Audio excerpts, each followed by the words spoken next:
Hey everybody, it's your boy Zero here doing another gunpla review.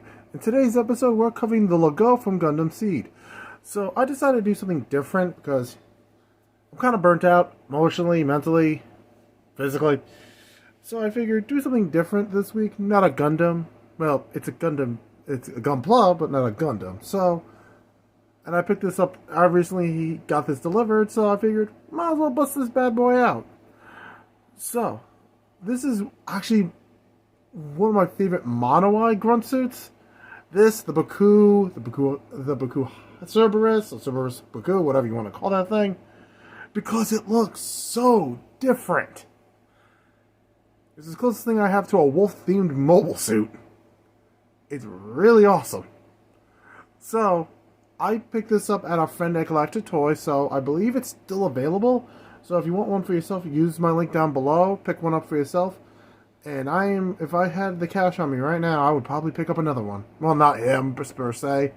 Possibly the Baku or the Saigu Deep Arms. Most likely the Saigu Deep Arms. But that's just me. So let's get into this really cool quadrupedal mobile suit. Okay, so this is everything that comes in box, including this little piece here to cover up the entry for the stand.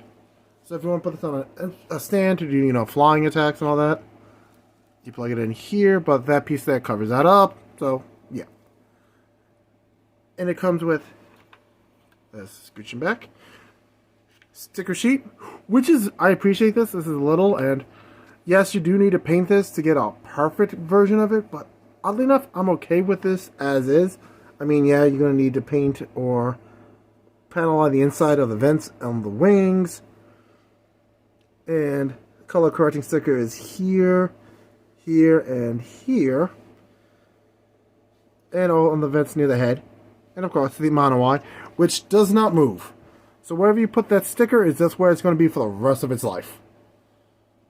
And of course, sticker style decal, so you can customize this suit as much as you want. So, let's talk about this really... Okay, I'm going to gush for about 5 minutes. Leave me alone. I love how Gundam Seed busted out a quadrupedal mobile suit. I'm sorry, that is so cool to me. They could have just gone with the traditional mono-eye grunt suits that are just robots. No, they just said, hold my drink. I'm busting out a quadruped. And the ones that you see in the OVA with the Strike Noir and the Blue Duel and the Verde Buster, they have fangs. They turned these blades downwards and gave them beam saber fangs. I'm sorry, may Moody rest in peace, because that was a gruesome death. She got basically mauled to death by mobile suits. As gruesome as that was, it was kind of epic in a messed up way. But yes, let's get into this. Since I can actually do all the regular stuff. First, the head. The head build was actually pretty easy, but the neck build was actually very interesting. So it's actually none of the pieces are 100% connected. They're just attached to each other via the wire you get. And a little piece of rubber. That's right down here. You can get it. I'll get into those issues in a second. See this right here? This is the rubber piece. Those are the two things holding the neck together. And that's pretty cool because you get a lot more realistic posability out of this. But you can't get a 360, unfortunately, but you can't really look left or right, but it is what it is. You could actually...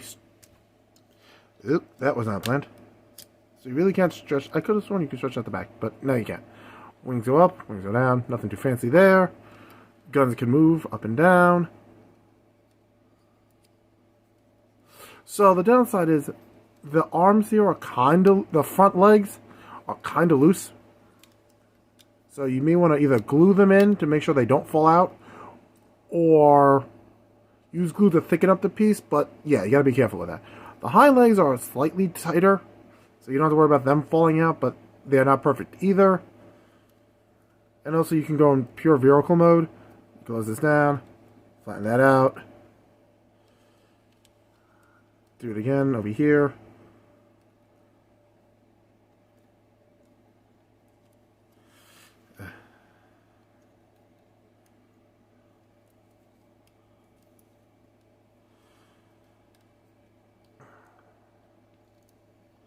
But yeah.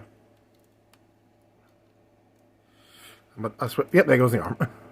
But yeah, you can get this on all fours. You can actually, unfortunately, the treads do not rotate. They're rubber, but they do not rotate. So it gets a nice cool feel to it, but it lacks the maneuverability. So I would recommend getting in a really cool pose and gluing the limbs in, so it can never fall apart on you again.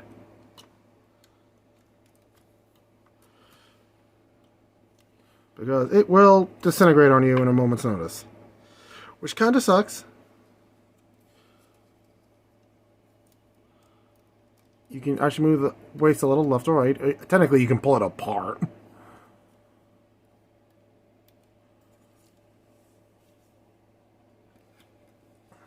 I wouldn't say this is a stable, 100% tight kit, because shaking it, you're good, but you gotta be careful with the arms. Like that. See what I mean?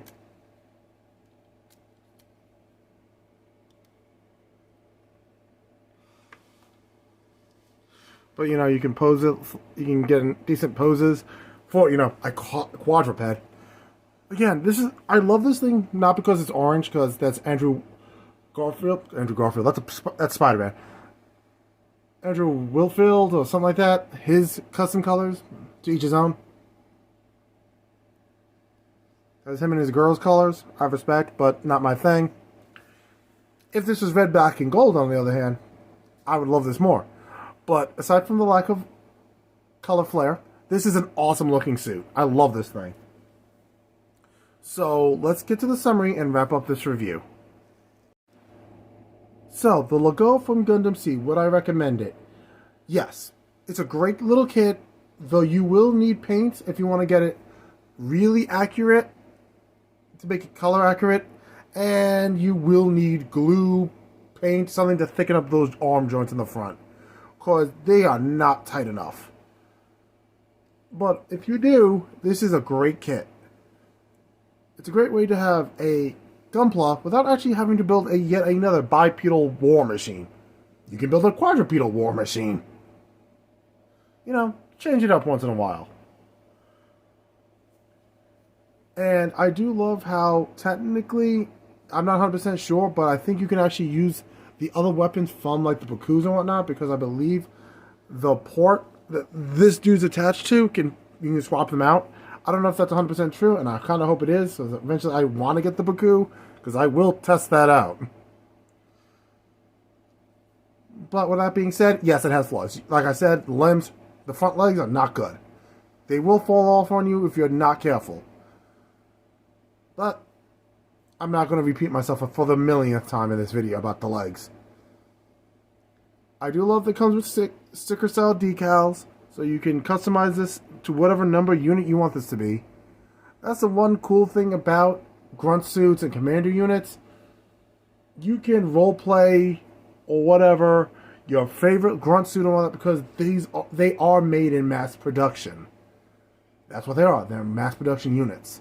Commander units aren't as oftenly produced, but they're still produced more than, say, I don't know off the top of my head, a Sazabi and a High New Gundam. Oh wait, there's only one of those.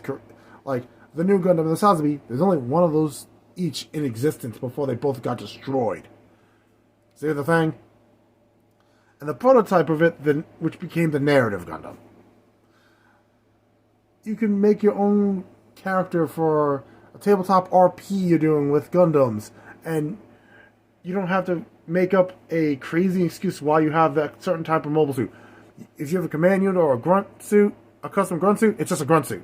Just repainted with different parts. It still technically exists if those other grunt suits exist in the same timeline. It's nuts. And I love this thing because it's so unique. I can't think off the top of my head, I could be wrong, but there was a lot of serpentine style grunt suits. Thank you, Xeon, and your random prototypes. But there was no real quadrupedal mobile suits like this until like Gundam Seed, which honestly I love. Don't get me wrong, the dragon-like themes of Gundam Age, the Vargan mobile suits, that's up there with coolness too. Who thinks Fate Earth Dragon Gundams?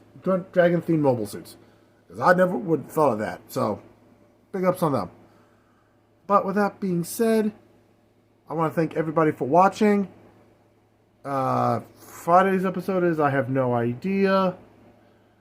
And next week's episode, I have no idea. Either the Shin burning Gundam or the Star burning Gundam. Or I'll do... I probably won't do the Masquerade. I need a break for a bit. An episode will come out, but I don't know. It's going to be treating those two high grades. I'll catch you guys in the next episode. Once again, I want to welcome any new subscribers that come along. And thanks for joining us. And if you've been here forever, thank you for staying.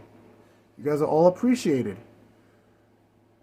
And with that being said, Friday's episode will probably be the end of the high-grade Barbatos line because I just remembered I still have to review the Barbatos Lupus Rex. And if I can get that done, more power to me. He's been sitting on my shelf like, hey, you reviewed all my other counterparts. The high-grade, you reviewed the master grade, well, full mechanics, the SD, you just haven't touched me? What the hell? So, I'll review the Barbatos Lupus Rex high grade, and we'll worry about the rest when it comes to it. Again, thank you for watching. If you want to support the channel, please use the links down below. Pretty much any of them will help. Ordering my books will help a lot more because it's directly to me. The other two links are my affiliates, which also support me, but books support me better. But with that being said, thank you. But also liking, subscribing, sharing, all that great stuff.